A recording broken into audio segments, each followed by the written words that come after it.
What's up, BB Besties? I have a live feed update. Hey, BB friends, here's a quick update.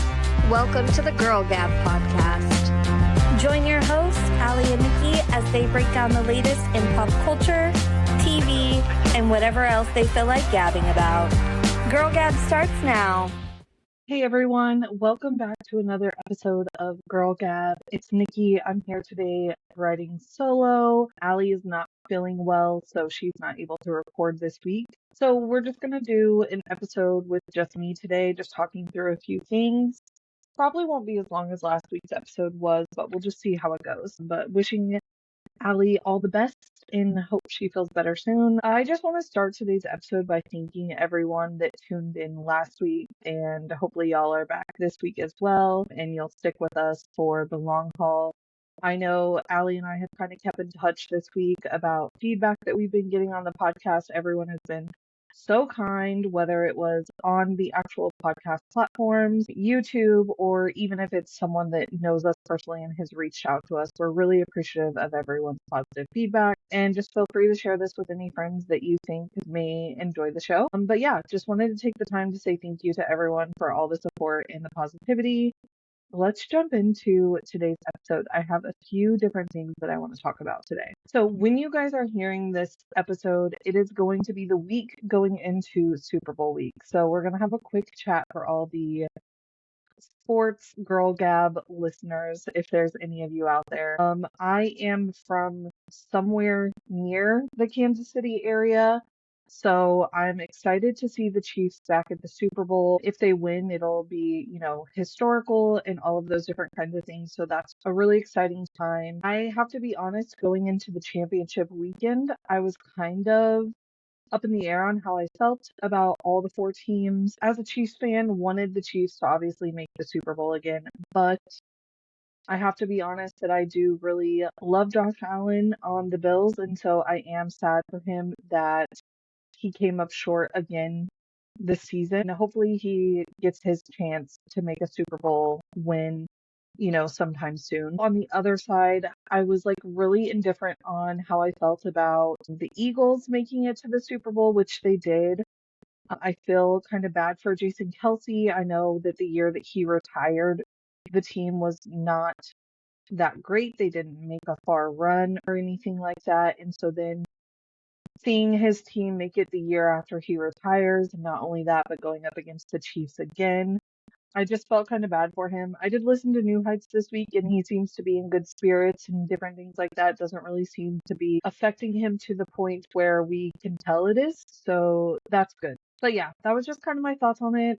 Obviously, I will be rooting for the Chiefs to win. I would be super happy if the Chiefs made a historic run. Okay, switching gears from sports now over to some movie news. There's been a couple different things that have come out this week that, for me personally, are things that I'm excited about. So I thought I would just share some of those bits of information in case some of you guys weren't aware of it, and maybe we have some interlapping of movie interests between us. First bit of news is Reese Witherspoon did confirm in an interview that there is a prequel of Legally Blonde that will be coming out sometime in the future.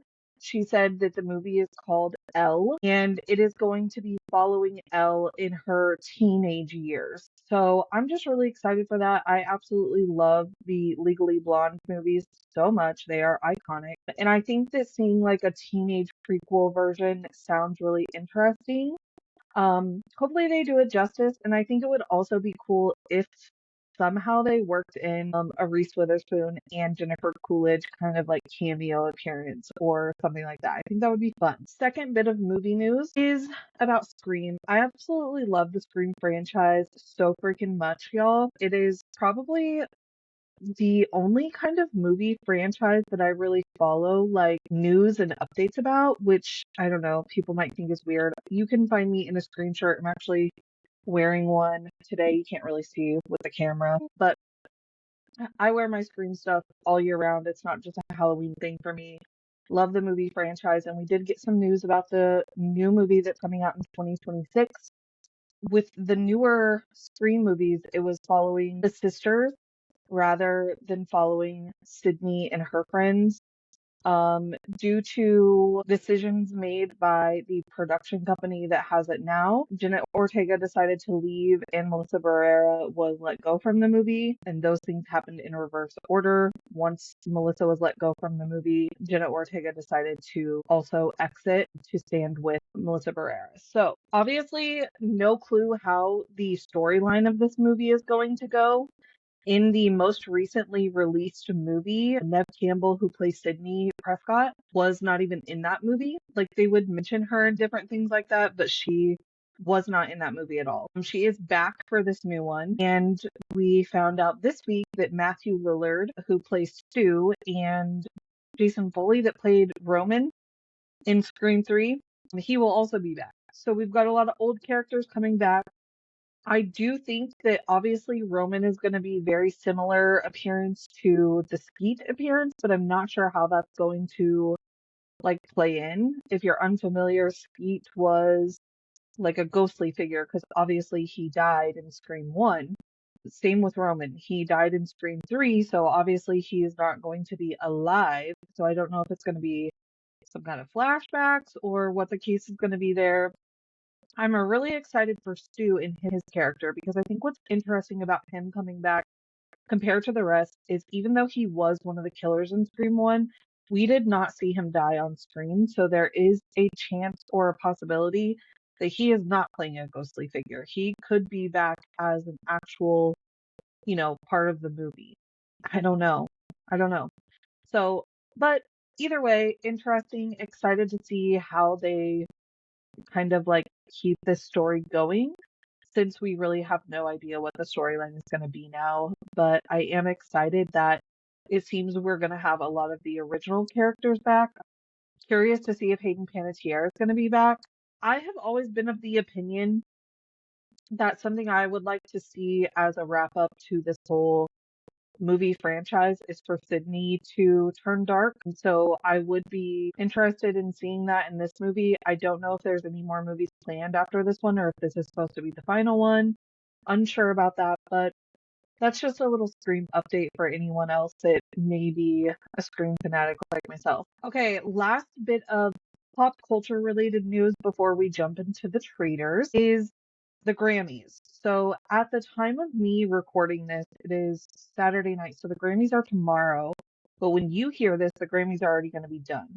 But I thought it would be fun for me to give just a little bit of my predictions of things that I think are going to happen at the Grammys, whether it be who wins, outfits, different things of that nature. And then come Monday, whenever you're listening to this, you can see if I got anything right. Highly doubtful that I get a single thing right on here, but we'll see how it goes. So, as far as people that are going to win awards, I have written down, and my prediction is that Beyonce for Texas Hold'em and Cowboy Carter is going to win Record of the Year and Album of the Year. So, Record of the Year for Texas Hold'em, Album of the Year for Cowboy Carter. She's won Grammys, she's just never won Album of the Year. I'm pretty sure that's correct, but let me know if I'm wrong. As far as Song of the Year, I think that it's going to go to Billie Eilish for Birds of a Feather. And then the other one that I kind of made a prediction on was Best New Artist, and I think that's going to go to Benson Boone. You will notice that I did not mention a single Taylor Swift win. I don't think that Taylor's going to win really any Grammys this year. I do know she's nominated with Gracie Abrams for like Best Pop Duo. I think that's the one that she has maybe the best chance in winning, but I don't even think that the chances of that one are super strong. I don't know like all the Grammy rules and regulations and all that kind of stuff, but I think it was not the best decision to exclude the anthology tracks from the nominations. I think the Tortured Poets Department is a really, really strong album, but the strongest pieces on that album are in the anthology. So even as a Swiftie, like I don't think Tortured Poets Department is necessarily stronger than some of these other albums that are nominated with just that portion of the main part of the album.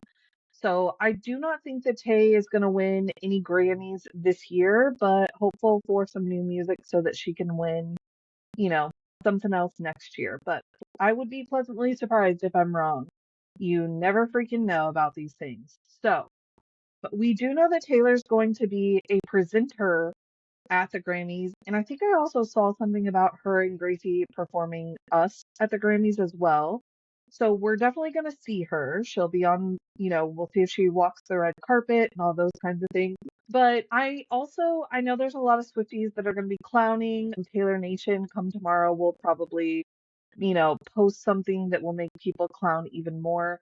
I am not expecting any kind of announcement of a new album or re-release or anything of that sort. I think we're just going to see Taylor at the Grammys. So yeah, those are my thoughts on the Grammys. Excited to tune in, see what everyone decides to wear. Speaking of what people are going to wear, I did want to make a prediction about what Taylor Swift is going to wear. Last year, she wore that like plaid kind of outfit, and there's a lot of speculation on, are we going to see more plaid? Is it going to be something totally different?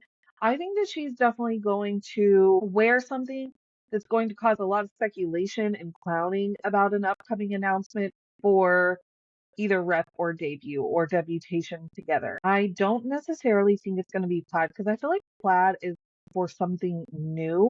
I don't think that it's in reference to any re-records.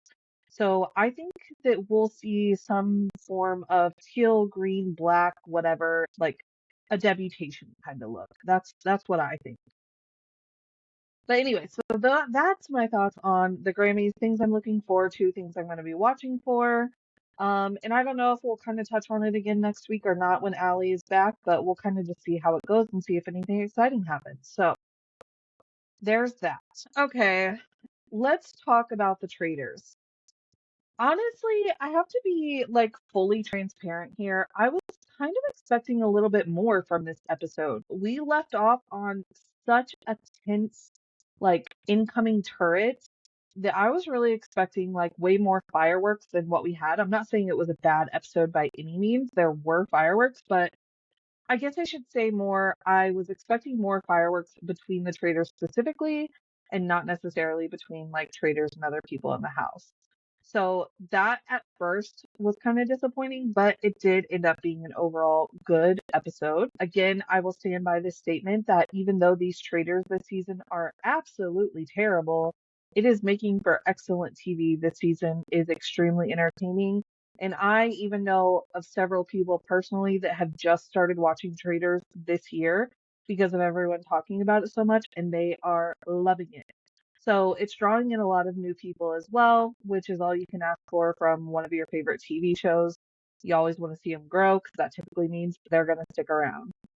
So, anyways, diving into the actual episode, the conversation between everyone in the turret, like I said, I was really expecting more. I feel like they kind of just agreed to move on and like put the past behind them and have this united front a little too quickly. And I think that's why we saw things fall out the way that they did towards the end of the episode, is because they didn't really address it and talk about it in too much detail, at least from the edit that we saw, to really move on from it and like rebuild that trust. Like it was really just more of like, they said they were going to move on and they didn't do enough conversating to actually like allow their brains to move on. You know what I mean? And then I know in our episode last week, Allie and I were pretty much on the same page that we really think Brittany Haynes is going to make it far in the season. And I fear we may have jinxed that because we saw a lot more of Brittany this past episode. We saw her interacting with a lot of different people. We were seeing more confessionals from her than before. And I think that this episode was setting us up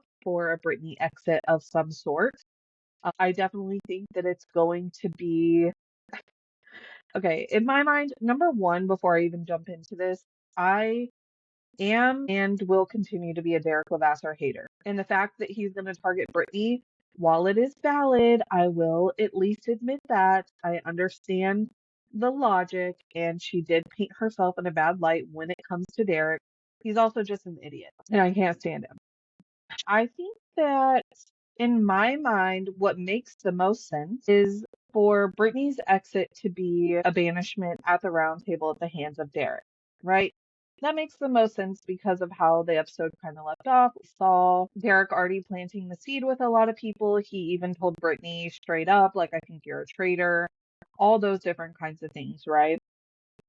But these traitors also notoriously this season have murdered people that are the next target for other people at the round table. And knowing that Brittany being murdered would paint a bad light on Danielle, I would not be surprised if these traitors don't murder Brittany out of spite to get back at Danielle based on, the conversations that we saw at the end of the episode. But I think either way, I think this next episode could really be Brittany's last episode, which is very unfortunate for me because I am and always will be a Brittany Haynes stan. But she's been great to see this season and she's done pretty well, but she did mess up this last episode. We'll see how it goes. Now let's jump into that round table. I cannot believe Rob pulled himself out of it. I really thought Rob was going home based on the edits we've been seeing as well as just how that conversation went. And I also do want to give credit where credit is due. I don't think that Rob is solely responsible for him still being there. I think that Wes is responsible for Wes leaving. Wes let his ego get the best of him in that conversation. And I really truly think that had he not made that little like threat kind of thing of like, if whoever goes after me, I'm going to be gunning for you kind of deal, or I have my eye on you, whatever it was that he said, I think that a lot of people would have voted for Rob. So I don't think that it's necessarily that Rob was able to save himself. I think that Wes just did more damage to himself than what Rob did. I think that Rob is nowhere near out of the woods by any means at all. I think we will definitely still hear his name mentioned at the next roundtable. But yeah, I really was kind of shocked that it didn't happen this time. I don't know. Some of these faithfuls, man, they just don't make any sense. The logic is not logicking. I think that Chriselle really has been the one that has been the most crazy to me because I didn't really think that the Nikki Bella facial expression or whatever was that intense to automatically think that she was a traitor. And then this time, like we probably didn't see the interactions between her and Wes, but I also just think that she goes off of things and like things matter to her that would not matter to me. And I guess that's also easy to say sitting from the couch. But that's just kind of how I feel is she's really kind of off base quite a bit. Someone who I think that now that I don't think that Brittany is going to make it all the way to the end, someone that early on that I thought was going to be out by now, that I actually think is doing pretty well. I think she calls people out when it's necessary and she's very observant, is Gabby. I've really started to like Gabby. I'm not a bachelorette person, but she's really grown on me. I'm rooting for her, and I think that she has a chance to make it pretty far. Like I said, she kind of speaks up in a way that like makes her opinions known, calls people out a little bit, but she's not directly going after them to where it puts her right in people's like forefront of their brain often. And she does seem to have people that trust her as well, which is always beneficial in these games.